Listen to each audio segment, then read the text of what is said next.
नमस्कार दोस्तों, आपका हमारे YouTube चैनल धार्मिक कथाएं और कहानियां में स्वागत है। आज मैं आपको रविवार सूर्य देव की व्रत कथा सुनाऊंगी। अगर आपको यह कथा अच्छी लगी तो आप वीडियो को लाइक, सब्सक्राइब और शेयर जरूर कीजिएगा। आइए सुनते हैं रविवार व्रत कथा। प्राचीन काल में एक बुढ़िया रहती थी। वह नियमित रूप से रविवार का व्रत करती। रविवार के दिन सूर्य उदय से पहले उठकर बुढ़िया स्नान आदि से निवृत्त होकर आंगन को गोबर से लीपकर स्वच्छ करती। उसके बाद सूर्य भगवान की पूजा करते हुए रविवार का व्रत कथा सुनकर सूर्य भगवान का भोग लगाकर दिन में एक समय भोजन करती। सूर्य भगवान की अनुकंपा से बुढ़िया को किसी भी प्रकार की चिंता व कष्ट नहीं था। धीरे धीरे उसका घर धन्य धान्य से भर गया। उस बुढ़िया को सुखी होते देख उसकी पड़ोसन उससे बुरी तरह जलने लगी। बुढ़िया ने कोई गाय नहीं पाल रखी थी, अतः वह अपनी पड़ोसन के आंगन में बंधी गाय का गोबर लाती थी। पड़ोसन ने कुछ सोचकर अपनी गाय को घर के भीतर बांध दिया। रविवार को गोबर ना मिलने से बुढ़िया अपना आंगन नहीं लीप सकी। आंगन नहीं लीप सकने के कारण उस बुढ़िया ने सूर्य भगवान को भोग नहीं लगाया और उस दिन स्वयं भी भोजन नहीं किया। सूर्यास्त होने पर बुढ़िया भूखी प्यासी हो सो गई। रात्रि में सूर्य भगवान ने उसे स्वप्न में दर्शन दिए और व्रत ना करने तथा उन्हें भोग ना लगाने का कारण पूछा। बुढ़िया ने बहुत ही करुणा स्वर में पड़ोसन के द्वारा घर के अंदर गाय बांधने और गोबर ना मिल पाने की बात कही। सूर्य भगवान ने अपनी अनन्य भक्त बुढ़िया की परेशानी का कारण जानकर उसके सब दुख दूर करते हुए कहा, हे माता, तुम प्रत्येक रविवार को मेरी पूजा और व्रत करती हो। मैं तुमसे अति प्रसन्न हूँ और तुम्हें ऐसी गाय प्रदान करता हूँ जो तुम्हारे घर आंगन को धन्य धान्य से भर देगी। तुम्हारी सभी मनोकामनाएं पूर्ण होगी। रविवार का व्रत करने वालों की मैं सभी इच्छाएं पूरी करता हूँ। मेरा व्रत करने व कथा सुनने से बाज स्त्रियों को पुत्र की प्राप्ति होती है। स्वप्न में उस बुढ़िया को ऐसा वरदान देकर सूर्य भगवान अंतर्ध्यान हो गए। प्रातःकाल सूर्य उदय से पूर्व उस बुढ़िया की आंख खुली तो वह अपने घर के आंगन में सुंदर गाय और बछड़े को देखकर हैरान हो गई। गाय को आंगन में बांधकर उसने जल्दी से उसे चारा खिलाया। पड़ोसन ने उस बुढ़िया के आंगन में बंधी सुंदर गाय और बछड़े को देखा तो वह उससे और अधिक जलने लगी। तभी गाय ने सोने का गोबर किया। गोबर को देखते ही पड़ोसन की आंखें फट गई। पड़ोसन ने उस बुढ़िया को आसपास ना पाकर तुरंत उस गोबर को उठाया और अपने घर ले गई और अपनी गाय के गोबर को वहां रख आई। सोने के गोबर से पड़ोसन कुछ ही दिनों में धनवान हो गई। गाय प्रतिदिन सूर्य उदय से पूर्व सोने का गोबर किया करती थी और बुढ़िया के उठने से पहले पड़ोसन उस गोबर को उठा ले जाती थी। बहुत दिनों तक बुढ़िया को सोने के गोबर के बारे में कुछ पता ही नहीं चला। बुढ़िया पहले की तरह हर रविवार को भगवान सूर्य देव का व्रत करती रही और कथा सुनती रही। लेकिन सूर्य भगवान को जब पड़ोसन की चालाकी का पता चला तो उन्होंने तेज आंधी चलाई। आंधी का प्रकोप देखकर बुढ़िया ने गाय को घर के भीतर बांध दिया। सुबह उठकर बुढ़िया ने सोने का गोबर देखा। उसे बहुत आश्चर्य हुआ। उस दिन के बाद बुढ़िया गाय को घर के भीतर बांधने लगी। सोने के गोबर से बुढ़िया कुछ ही दिन में बहुत धनी हो गई। उस बुढ़िया के धनी होने से पड़ोसन बुरी तरह जल भुनकर राख हो गई और उसने अपने पति को समझा बुझाकर उस नगर के राजा के पास भेज दिया। राजा को जब बुढ़िया के पास सोने के गोबर देने वाली गाय के बारे में पता चला तो उसने अपने सैनिक भेजकर बुढ़िया की गाय लाने का आदेश दिया। सैनिक उस बुढ़िया के घर पहुंचे। उस समय बुढ़िया सूर्य देव को भोग लगाकर स्वयं भोजन ग्रहण करने वाली थी। राजा के सैनिक ने गाय और बछड़े को खोला और अपने साथ महल की ओर ले चले। बुढ़िया ने सैनिकों से गाय और बछड़े को ना ले जाने की प्रार्थना की। बहुत रोई चिल्लाई, लेकिन राजा के सैनिक नहीं माने। गाय व बछड़े के चले जाने से बुढ़िया को बहुत दुख हुआ।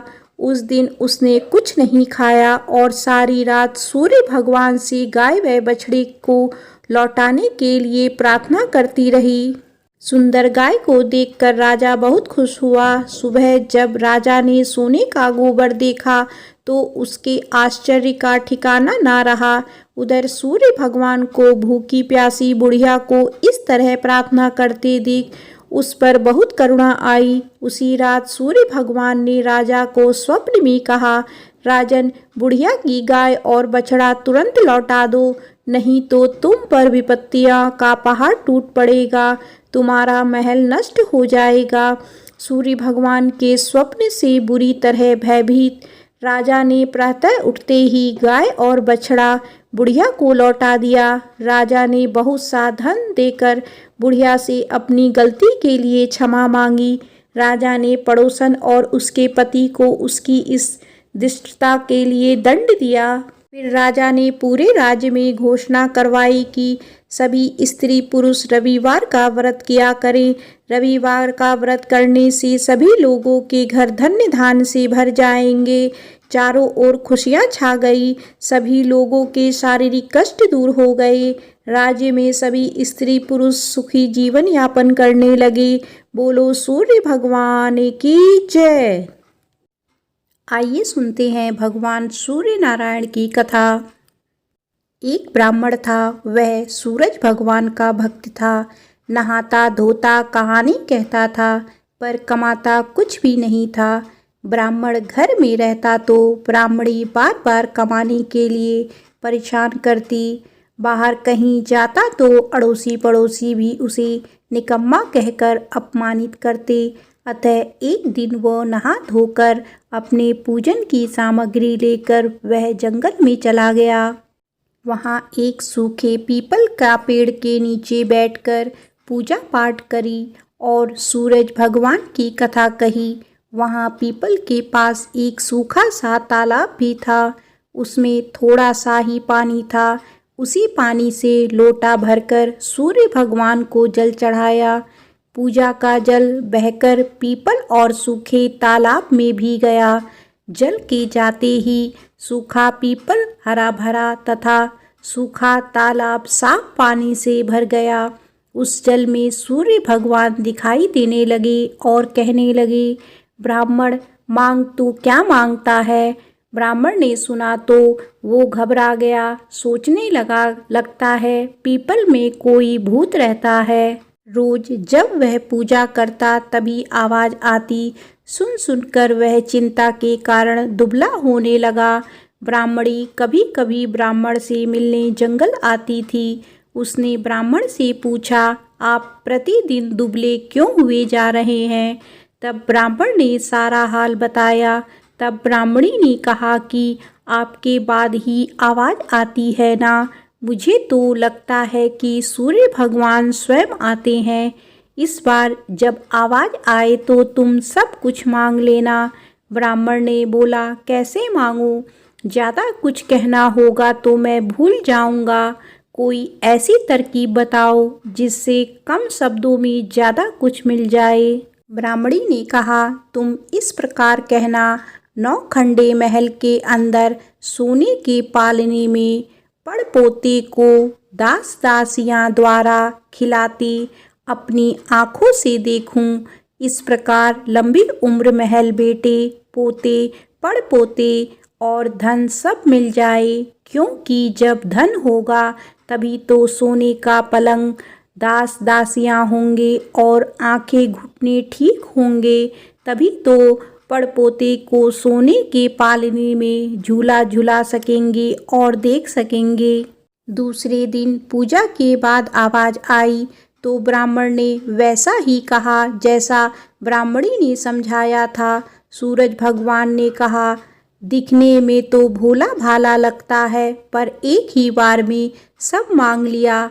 सूरज भगवान ने कहा, जा तेरी इच्छा पूरी होगी।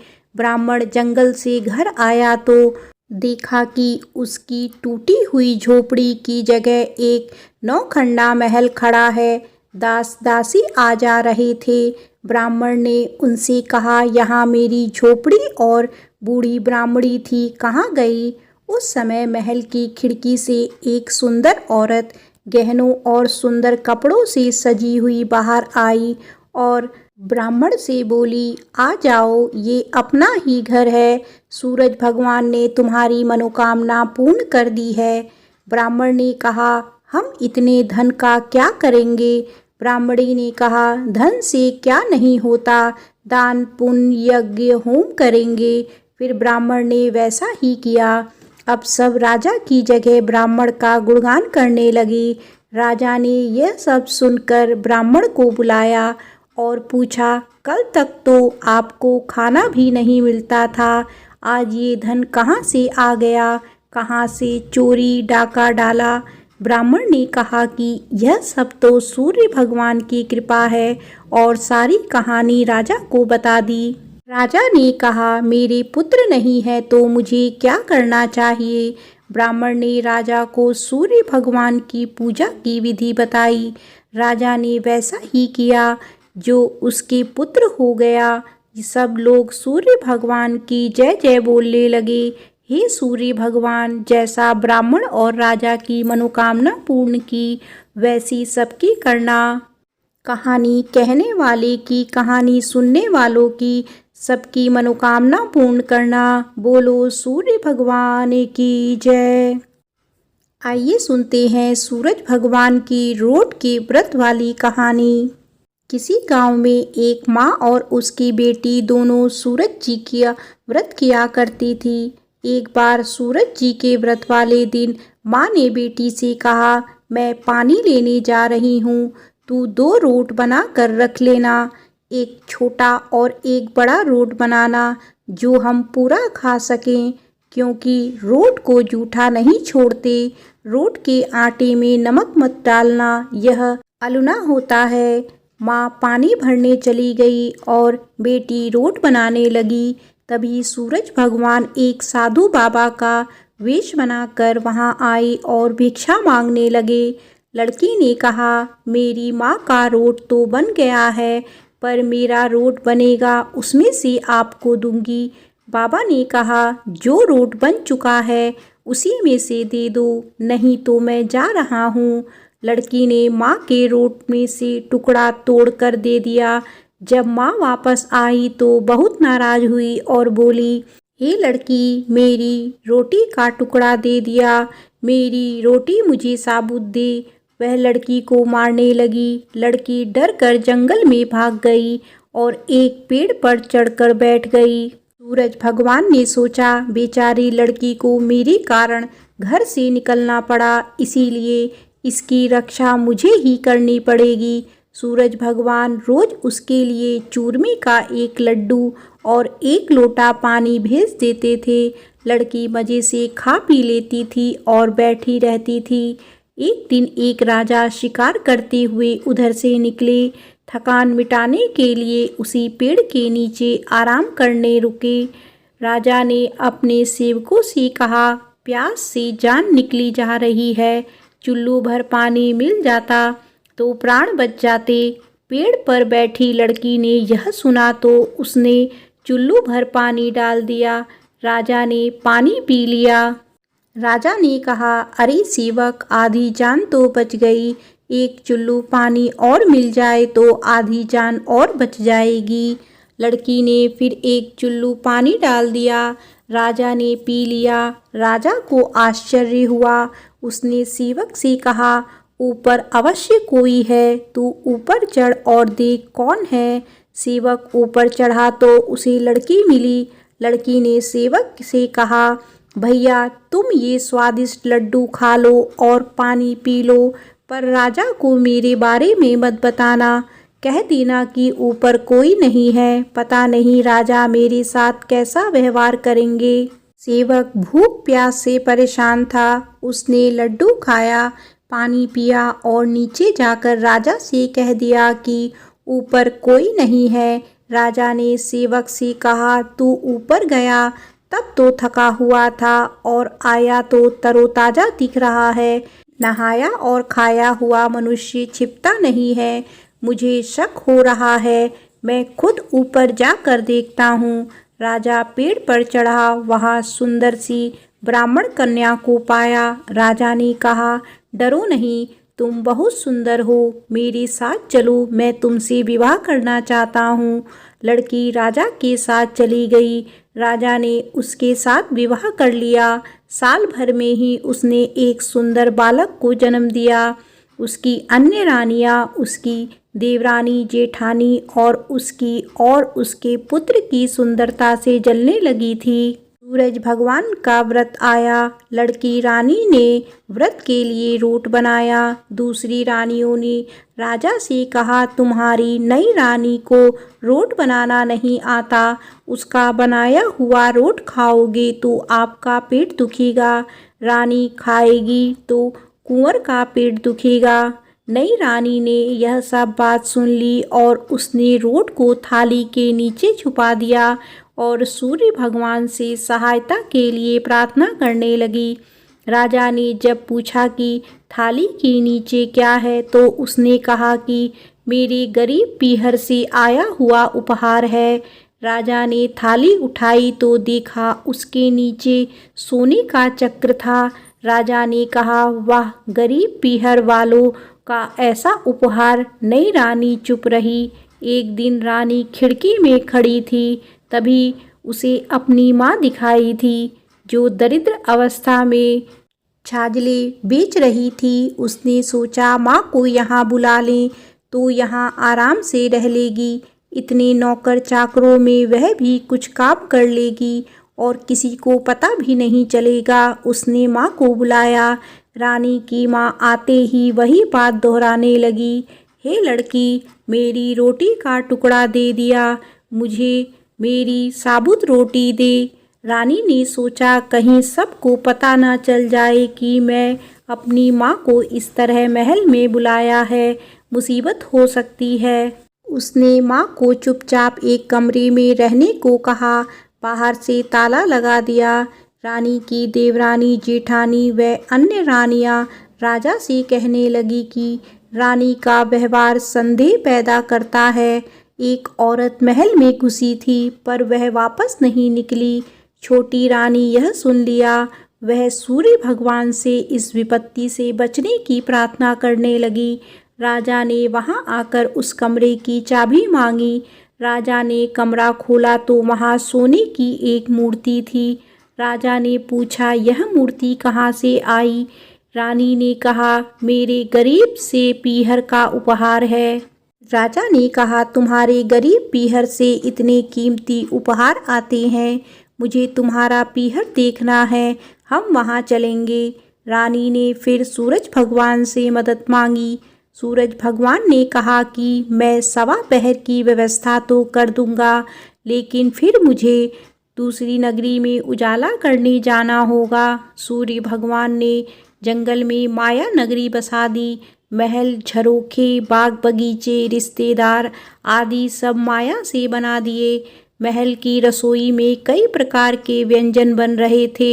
सबसे मिलकर और खा पी कर रानी ने राजा से वापस चलने को कहा। राजा ने कहा, जल्दी क्या है, थोड़ा आराम कर ले। रानी ने बड़ी मुश्किल से राजा को वापस चलने के लिए मना लिया और वे रवाना हो गए। थोड़ी दूर जाने के बाद राजा को ध्यान आया कि उनकी कटार वहीं रह गई है। राजा ने सेवक को कटार लाने भेज दिया। सेवक वहां गया तो देखा कि वहां जंगल के सिवा कुछ भी नहीं था। कटार झाड़ी में पड़ी मिली। कटार लेकर सेवक आया और उसने यह सब राजा को बताया। राजा को पहले ही शक था। उसने तलवार निकाली और गुस्से में आकर रानी से सच बताने को कहा। रानी ने सब कुछ सच सच कह डाला और सूरज भगवान की कृपा और मदद के बारे में भी बताया। यह सब सुनकर राजा बहुत खुश हुआ और रानी को सूरज रोट का व्रत अच्छे से करने को कहा। रानी का मान और बढ़ गया। हे सूरज भगवान, जैसा सुख उस लड़की को मिला वैसा ही सुख यह कहानी कहने और सुनने वाले को भी देना। बोलो सूरज भगवान की जय।